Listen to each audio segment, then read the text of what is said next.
Hallo und herzlich willkommen zu einem neuen Video hier auf meinem Kanal, hier bei Comic. Heute gibt es ein spannendes Vergleichsvideo zwischen zwei hochkarätigen Akkukameras von Reolink. Nachdem ich bereits die Reolink Altas PT Ultra getestet habe, stelle ich euch heute die brandneue Argus PT Ultra vor. Und ich vergleiche die beiden Modelle. Schaut euch dieses Video bis zum Schluss an, wenn ihr wissen wollt, welche dieser Kamera die richtige für euch ist. Reolink feiert aktuell sein 15-jähriges Jubiläum und versorgt mich mit neuen Kameras und euch mit tollen Preisen und Rabatten. Diesmal habe ich die neue Reolink Argus PT Ultra für einen Test zur Verfügung gestellt bekommen. Im letzten Video habe ich euch ja die Altas PT Ultra vorgestellt und auf Herz und Nieren geprüft. Mit ihrer 4K Auflösung und der beeindruckenden Akkulaufzeit von bis zu 16 Monaten hat sie mich trotz der beiden Schwachpunkte überzeugen können. Falls ihr das Video noch nicht gesehen habt, schaut einfach mal oben rechts in die Ecke oder unter dieses Video in die Beschreibung. Neben den Produktlinks habe ich euch dort auch den Promo-Link von Reolink hineingesetzt und ihr könnt euch die Videos anschauen. Übrigens, auch das Video zur Reolink Argus 4 findet ihr in der Videobeschreibung. Bei der Namensgebung habe ich immer noch ein wenig zu tun. Altas PT Ultra, Argus PT Ultra, Argus 4, Altas Pro, keine Ahnung. Schauen wir uns doch einfach mal die technischen Spezifikationen der beiden Modelle im Detail an.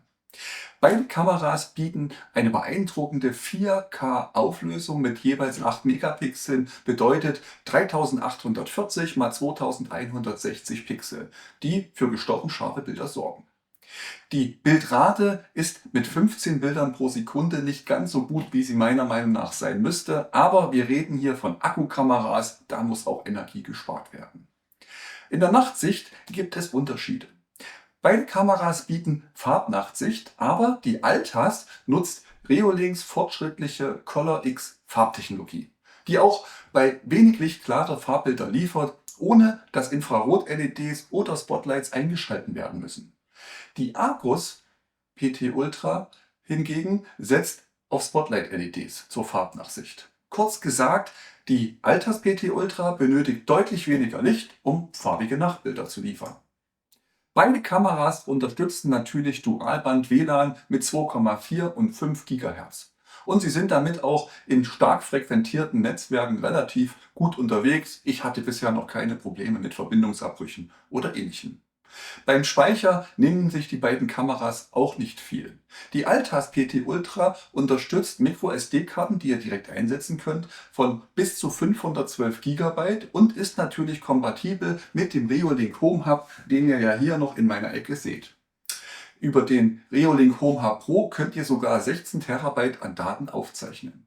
Die Argus PT Ultra hingegen unterstützt offiziell nur SD-Karten bis 128 GB, ist natürlich auch kompatibel mit dem Home Hub und kann demzufolge mit dem kleinen Home Hub 1 TB bzw. mit der Pro-Variante ebenfalls 16 TB an Daten speichern.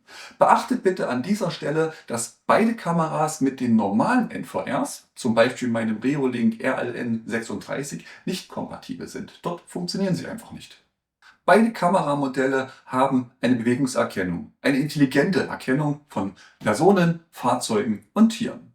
Es gibt zwei Wege Audio, die Kommunikation ist damit in Echtzeit durch das eingebaute Mikrofon und die Lautsprecher möglich. Es gibt eine Zeitrafferfunktion. Beide Kameras unterstützen die Zeitrafferfunktion und damit könnt ihr doch beeindruckende Langzeitaufnahmen erstellen, die alltägliche Szenen in wenigen Sekunden zusammenfassen. Zum Beispiel den Bau eines Hauses oder einen Sonnenaufgang oder einen Sonnenuntergang. Die Steuerung erfolgt wie bei Reolink üblich über die App oder den Client oder den Browser. Beide Kameras lassen sich mühelos per Client am Computer, mit dem Browser oder über die Reolink App am Smartphone steuern.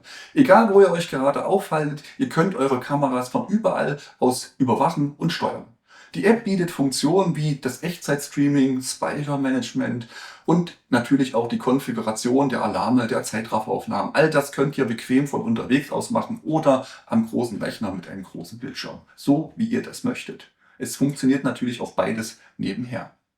Nicht nur das PT Ultra ist eine Gemeinsamkeit. Es gibt natürlich auch viele weitere. Allein schon von der Form und Optik her seht ihr, die Kameras sind schon ja, Geschwister im Geiste. Es gibt aber auch Unterschiede, die diese beiden Kameras voneinander trennen. Unter anderem die Farbnachtsicht. Die Altas PT Ultra nutzt die Color X Technologie, um selbst bei Dunkelheit klare Farbbilder zu liefern, ohne dass eine zusätzliche Beleuchtung erforderlich ist. Die Argus PT Ultra hingegen setzt auf Spotlights. Sie beleuchtet sozusagen die Umgebung bei einer Bewegungserkennung und kann so mit dieser beleuchteten Umgebung farbige Bilder aufnehmen. Und da muss ich sagen, in meinem letzten Video könnt ihr euch ja ein Bild machen, ob diese farbige Nachtsicht tatsächlich so gut ist oder auch nicht. Ob gegebenenfalls vielleicht eine Schwarz-Weiß-Sicht oder eben die Farbnachtsicht mit den Spots besser ist, das werde ich euch später hier im Video zeigen. Ein weiterer Unterschied ist die Akkulaufzeit. Die Altas PT Ultra bietet eine beeindruckende Akkulaufzeit von bis zu 16 Monaten im Standardbetrieb und bis zu 8 Tage bei kontinuierlicher Nutzung von 12 Stunden am Tag. Die Argus PT Ultra hingegen kommt je nach Nutzung auf eine Leistung von ungefähr 1 bis 4 Wochen, je nachdem, ja, wie viele Alarme ausgelöst werden und wie oft zum Beispiel nachts der Spot angehen muss. Beide Kameras können aber im Dauerbetrieb mit dem Solarpanel genutzt werden. Tja, wo es herkommt, denke ich mal, ist auch klar. Der Akku hat hier doch eine ganz andere Größe als bei der kleineren Argus PT Ultra. An dieser Stelle ein kurzes Fazit zum Akku. Ich habe in der letzten Nacht für beide Kameras die Zeitrafferfunktion 6 Stunden lang laufen lassen. Ihr seht hier bereits in der Kurzübersicht in der Akkuanzeige, dass die Argus doch relativ weit heruntergegangen ist mit der Kapazität, und wenn ich auf die Batterie klicke, seht ihr nun, der Akku ist auf 30% Restwert reduziert worden. Die Reolink Altas PT Ultra hingegen hat immer noch eine Akkukapazität von 76%. Da merkt man tatsächlich den Unterschied des deutlich größeren Akkus. Bei den Speicheroptionen gibt es nicht so große Unterschiede. Wie ich vorhin schon sagte, hat die Altas PT Ultra eine Unterstützung für SD-Karten, die unten eingelegt werden können, von bis zu 512 GB und ist natürlich mit dem Home Hub kompatibel. Und die Argus PT Ultra, die hat natürlich auch einen Kartenslot, der ist auf der Rückseite hier verbaut und der unterstützt aber zumindest laut den Anleitungen, laut den Unterlagen nur 128 GB. Das ist natürlich weniger, aber ich werde beide Kameras mit dem Home Hub verbinden und kann dadurch ja doch mindestens 1 Terabyte oder eben bis zu 16 Terabyte an Daten ablegen. Doch genug Theorie. Kommen wir zur Praxis. Ich werde die Kameras nun beide einrichten und euch zeigen, welche Funktionen sie bieten und wie gut die Bildqualität bei Tag und insbesondere auch in der Nacht ist. Die Einrichtung der Kamera ist übrigens denkbar einfach, egal ob in der App oder am Client. In der App macht ihr letztendlich nur eins. Ihr schaltet die Kamera ein, ihr scannt den QR-Code, ihr hinterlegt euer WLAN und das Kennwort und ihr seid fertig. Schaut euch gerne das Video zur Reolink Altas PT Ultra an. Dort zeige ich euch die einzelnen Schritte zur Einrichtung etwas ausführlicher. In diesem Video möchte ich mich primär auf die Bildqualität der beiden Kameras konzentrieren, um euch am Ende doch ein Bild zu geben bzw. eine Entscheidungshilfe, welche Kamera ist denn besser für euch geeignet. Beide Kameras sind mit dem Reolink Home Hub kompatibel, allerdings nicht mit dem Reolink NVRs, wie zum Beispiel meinem Reolink RLN 36. Wenn ihr also ein NVR-System, ein Netzwerk-Videorekorder-System bevorzugt, solltet ihr das bei der Auswahl unbedingt berücksichtigen. Um einen fairen Vergleich zu ermöglichen, werde ich beide Kameras am Home Hub anmelden. Wenn ihr übrigens wissen wollt, was es mit diesem Home Hub, den ich hier ständig erwähne, auf sich hat, was das ist, wie er genau funktioniert, dann schaut entweder mal rechts oben in die Ecke oder unter das Video in die Beschreibung. Dort verlinke ich euch das Video, wo ich euch den Reolink Home Hub vorstelle. Unter dem Video findet ihr aber noch viele weitere Informationen, unter anderem den Promo-Link von Reolink, denn mit den Prime Days und Jahresendgeschäft und dem 15. Geburtstag von Reolink gibt es natürlich tolle Aktionen, die Reolink mit uns teilen möchte. Den Link findet ihr wie gesagt unter dem Video. Dort findet ihr auch den Abonnieren-Knopf, den solltet ihr auf jeden Fall klicken, denn dann verpasst ihr keins der neuen Videos und denkt daran, gegen Jahresende möchte ich doch meine ganzen Testkameras irgendwann mal loswerden, Stichwort Gewinnspiel. Und an der Stelle, falls es noch nicht passiert ist, freue ich mich natürlich riesig über euer Like. Gebt mir den Daumen nach oben für dieses Video, wenn es euch gefällt, wenn es euch hilft. Denn auch mir hilft das Like weiter, es bringt mich und meinen Kanal nach vorne. Genauso bringt es mich nach vorne, wenn ihr euch eine Kamera kaufen wollt und dazu einfach die Reolink Promo-Links verwendet oder einen der Produktlinks, den ich unter das Video für euch bereitgestellt habe. Gleicher Preis für euch, kleine Provision für mich und meinen Kanal, damit ich auch weiterhin diese Sachen für euch testen kann. Ich habe die Altas PT Ultra und die Argus PT Ultra neben meiner Trackmix hier auf meiner Testebene aufgehangen. Die Trackmix hat mich so sehr überzeugt, von der kann ich mich nur schwer trennen. Die bleibt auf jeden Fall als Referenz hier hängen. Ihr seht, beide Kameras sind ungefähr auf der gleichen Höhe und ich habe sie auf die gleiche Zone hier auf meinen Gartenbereich ausgerichtet. Die Montage ist denkbar einfach für beide Kameras. Einfach die Halterung in das Holz, in die Wand, wie auch immer schrauben. Das Material ist ja alles dabei. Sogar eine Halterung, um das Ganze an einem Mast festzumachen, ist dabei. Und danach wird das Solarpanel, in dem Fall habe ich 2 Stück, für jede Kamera 1, direkt per USB in die Kamera eingesteckt. Was mir aufgefallen ist, bei der Argus ist das Kabel auf der Rückseite doch relativ knapp bemessen bzw. recht straff. Wenn ich die Kamera in die Halterung dann festschraube, muss man am Kabel doch ein bisschen drücken und biegen, damit das richtig hält. Was mir an der Stelle schon aufgefallen ist, und ich glaube, ich habe es bisher noch gar nicht erwähnt, die Altas PT Ultra, das ist die Kamera, die von eurer Seite aus jetzt links sein müsste, die hat eine Tracking-Funktion. Und ich hoffe, man kann es im Hintergrund schön erkennen, wenn ich mich hier lang bewege, dass die Kamera meinen Bewegungen folgt. Die Argus PT Ultra tut dies leider nicht. Ich war der wirren Annahme, dass beide Kameras eine Live-Tracking-Funktion haben, sprich, dass sie der Bewegung, dass sie dem Menschen, dem Tier, wie auch immer folgen. Das tut aber nur die Altas PT Ultra. Die Argus, die ist fix. Tja gut, irgendwo muss der Preis herkommen und vor allen Dingen kostet dieses Tracken doch einiges an Akku und da hat die Altas mit ihren 20.000 mAh doch deutlich mehr Kapazitäten. So viel zur Montage der Kamera. Nehme ich euch jetzt mit, zeige euch ein paar schöne Bilder, die ich machen konnte für meinen Test und dann bin ich mal gespannt auf euer Feedback, welche der beiden Kameras euch besser gefällt.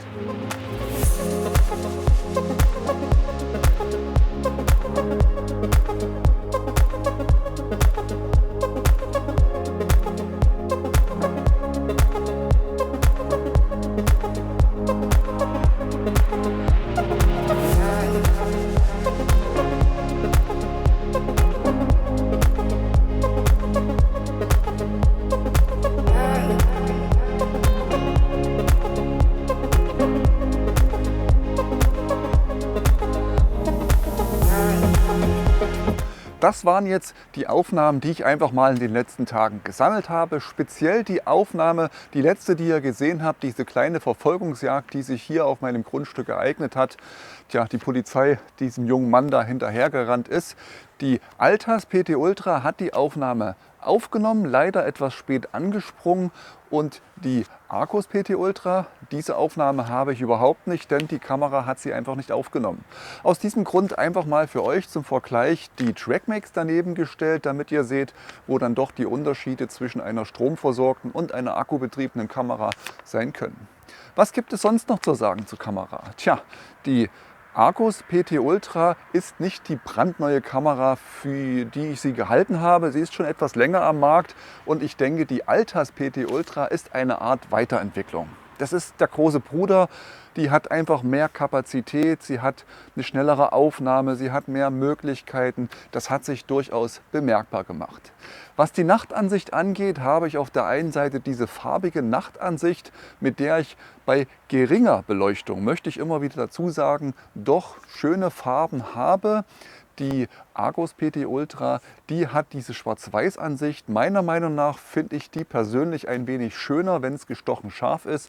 Ich schaue da immer gerne auf meine RLC 1212A, die in der Nacht wirklich richtig klasse Bilder liefert. Aber das ist, denke ich mal, eine Geschmackssache. Wer Wildtiere verfolgen möchte, sich schnell bewegende Objekte verfolgen möchte, ist mit beiden Kameras nicht wirklich ja, gut versorgt. Da sollte man schon auf ein besseres Gerät, auf ein höherwertiges Gerät umsteigen. Reolink bietet dazu ja auch tolle Alternativen, aber dafür, glaube ich, sind die Kameras gar nicht gemacht. Wenn ihr das anders seht, schreibt mir das doch einfach mal unter das Video in die Kommentare, welche Empfehlung ihr dazu geben könnt. Und fürs Fazit habe ich mir noch ein paar Sachen aufgeschrieben, die ich euch auf jeden Fall mitgeben möchte. Unter anderem das Thema Akku. Ich habe nun die letzten Tage hier sehr viel auf dem Grundstück gearbeitet und die Altas PT Ultra ist durch das Tracking permanent auf mich bzw. meinen Dad, der mir geholfen hat, fixiert gewesen. Da ist wahnsinnig viel Akku draufgegangen und die Kamera war runter auf 5%. Die Argus PT Ultra, die ja nun diesen starren Blick hat, hat nicht so viel Akkukapazität verloren wie die Altas PT Ultra, aber dafür haben auch jede Menge Aufnahmen schlicht und einfach gefehlt. Was auf jeden Fall aber mir zu denken gibt, ist die Tatsache, dass die letzten Tage sehr viel Nebel war, sehr viel trübes Wetter gewesen ist und die Solarpanels, die ja hier drüben mit zu sehen sind, die haben ja nicht die Leistung gebracht, um beide Kameras rund um die Uhr auf 100% Höhe zu halten. Die Argus PT Ultra ist mir zwischendurch einmal ausgestiegen mit dem Hinweis, dass der Akku leer ist. Ich soll den unbedingt nachladen. Ich musste aber nichts weiter tun.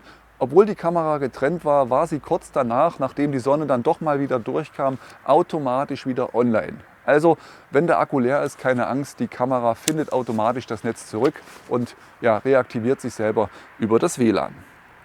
Tja, was gibt es noch zu sagen? Das Thema Alarmaufnahmen habe ich ja schon im ersten Video zur Altas PT Ultra kurz angesprochen. Ich möchte es auch hier noch mal kurz sagen. Der Bereich, die nächsten 10 Meter von hier aus ungefähr bis zur Mitte von meiner Poolumrandung, die werden von beiden Kameras relativ gut erkannt. Die Bewegung, was mir ein bisschen fehlt, sind so diese kleinen Tiere, die Marder, die Katzen, der Waschbär, der hier regelmäßig langrennt und auch der Dachs.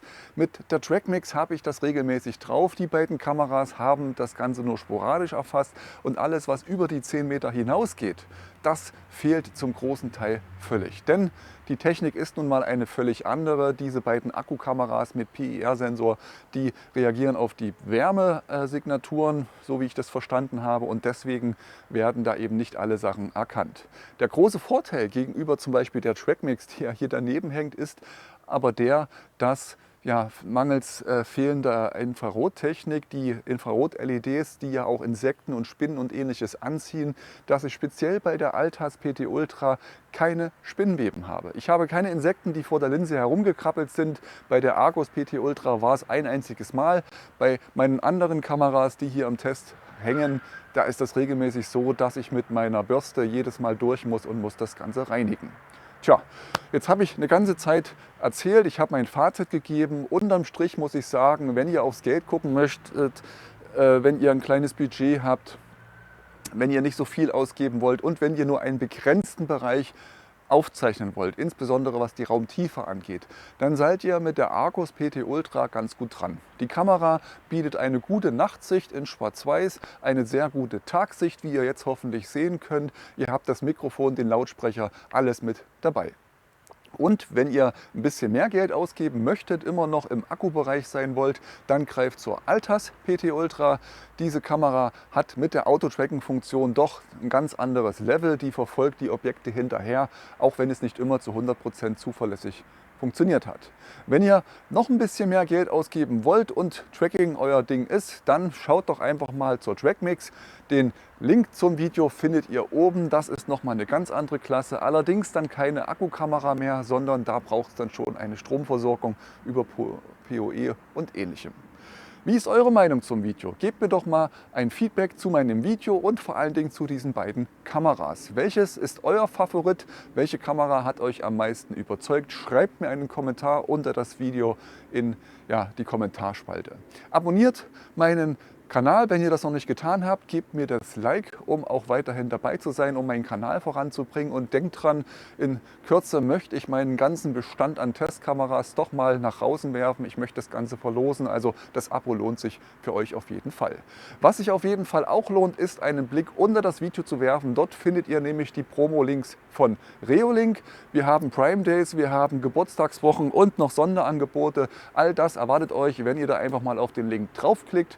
Und Und ihr findet natürlich auch die Links zu den anderen Reolink-Produkten oder den Kameraprodukten, mit denen ich durchaus zufrieden bin. An der Stelle bin ich fertig, freue mich über euer Feedback und sage ciao, bis zum nächsten Mal.